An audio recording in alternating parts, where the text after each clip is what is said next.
Chào mừng các bạn đã quay trở lại với review 5 phút Pro. Ở cuối tập trước, sau khi Hàn Lập đánh bại Nam Cung Khuyết, hắn đã thu giữ 3 món bảo vật, trực tiếp gom đủ cả bộ thần trang để phá đảo.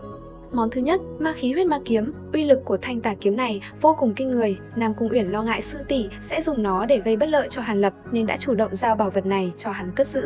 Đây là một món lợi khí công kích mạnh mẽ, được kích hoạt bằng tinh huyết, mang theo luồng sức mạnh ngập trời, chuyên dùng để chế ngự cổ ma trong cốc cùng các lộ cường địch. Món thứ hai, cấm chế lệnh bài, vật phẩm dùng để hóa giải khốn tâm chú trên người Nam Cung Uyển.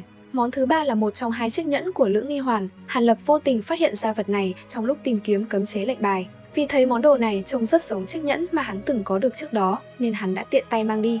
Thực chất, 2 chiếc nhẫn này vốn là một cặp trời sinh, được gọi là Lưỡng Nghi Hoàn. Trong đó, Dương Hoàn có khả năng khống chế Bắc Cực Nguyên Quang để tấn công kẻ địch, còn Âm Hoàn lại giúp ngăn cách luồng hào quang đầy tính hủy diệt này để tự bảo vệ bản thân. Trong nguyên tắc, 2 món bảo vật này vốn không hề có liên quan gì với nhau từ trước, thế nhưng bản hoạt hình đã bổ sung thêm thiết lập chính thức, ràng buộc hoàn toàn 2 món pháp bảo này về cùng một nguồn cội. Cả 2 món chí bảo này đều đến từ tay của đệ nhất nhân Thiên Nam Thương Khôn Thượng Nhân. Năm xưa, chỉ có duy nhất Thương Khôn Thượng Nhân là còn sống sót, an toàn trở về từ vùng đất giữ trụy ma cốc. Ở trong cốc, ông đã đồng thời có được chọn bộ Lưỡng Nghi Hoàn và huyết ma kiếm. Trước khi tọa hóa, Thương Khôn đã chia nhỏ phần bảo vật truyền thừa này ra. Lưỡng Nghi Âm Hoàn được giấu trong động phủ, về sau được Hàn Lập cơ duyên xảo hợp có được từ di tích của Thương Khôn Thượng Nhân. Lưỡng Nghi Dương Hoàn cộng với huyết ma kiếm thì được truyền thừa qua các đời, cuối cùng rơi vào tay hậu duệ của ông là Nam Cung Khuyết. Có thể nói, diện mạo cùng Ma Văn trông giống hệt cổ ma của Nam Cung Khuyết chính là chi tiết cài cắm cho phần truyền thừa này. Chính vì sở hữu cả 2 món đồ này nên không ít đạo hữu suy đoán rằng nàng ta chính là hậu duệ của Thương Khôn Thượng Nhân.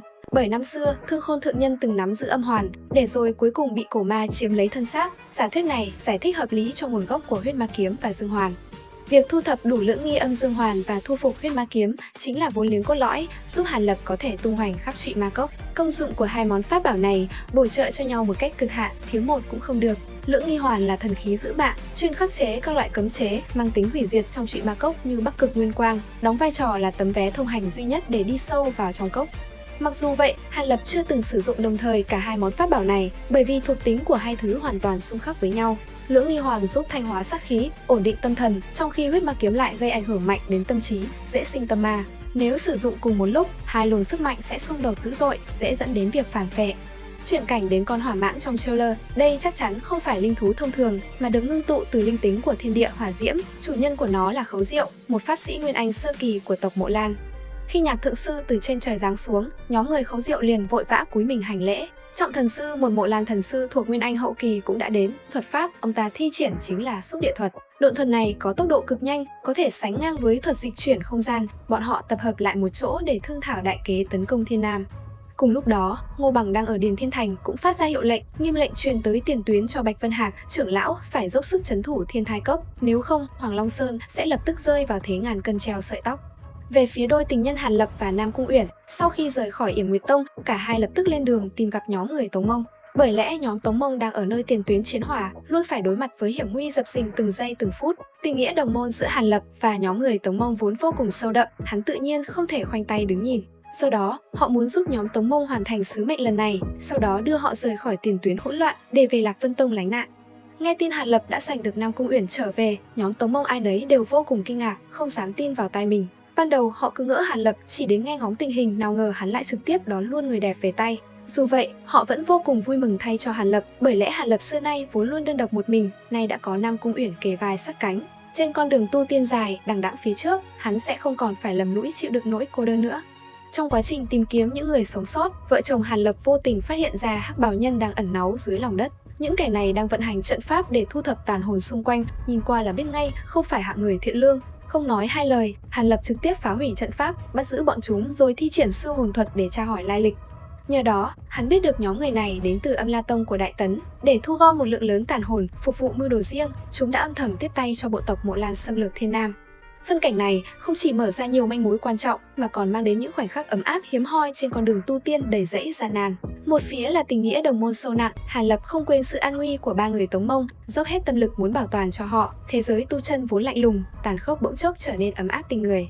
Phía còn lại là những đợt sóng ngầm cuộn trào dữ dội, Âm La Tông âm thầm thu thập tàn hồn, các thế lực Mộ Lan mật mưu khai chiến, các phục bút liên tiếp được bày ra. Những cảnh văn tưởng chừng êm đềm này thực chất lại là bước đệm chuẩn bị cho trận đại chiến Hoàng Long Sơn sắp sửa nổ ra. Có thể nói, Hoàng Long Sơn chính là chiến trường giúp Hàn Lập khẳng định vị thế cấp bậc Nguyên Anh của mình.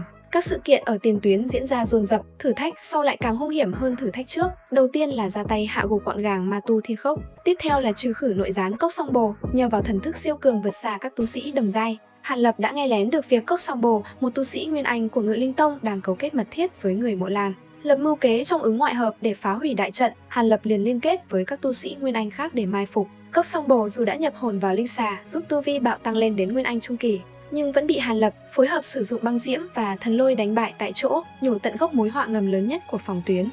Tiếp theo là thả phệ kim trùng quét sạch nghìn quân, sau đó là đối đầu trực diện với Mộ Lan Nhạc Thượng Sư để tranh đoạt thánh vật Nguyên Minh Đăng. Thế nhưng, phân cảnh kinh điển nhất trong toàn bộ trận đại chiến này chính là việc đại tu sĩ Nguyên Anh hậu kỳ Trọng Thần Sư đã truy đuổi giáo giết Hàn Lập suốt 4 ngày 4 đêm, dồn hắn vào thế bí, buộc hắn phải lật mở toàn bộ át chủ bài và dốc hết sức bình sinh để tìm đường sống. Nhiều fan hâm mộ thường hay nói rằng Trọng Thần Sư được xem là người cha nghiêm khắc số 1 trên con đường tu tiên của Hàn Lập. Hàn Lập vừa mới kết, anh liền liên tục chiến đấu với những kẻ đồng giai, khi thế đang thịnh, tự cho rằng mình vô địch ở giai đoạn Nguyên Anh sơ kỳ, nhưng Trọng Thần Sư đã trực tiếp ra đòn vượt trội, áp đảo hoàn toàn.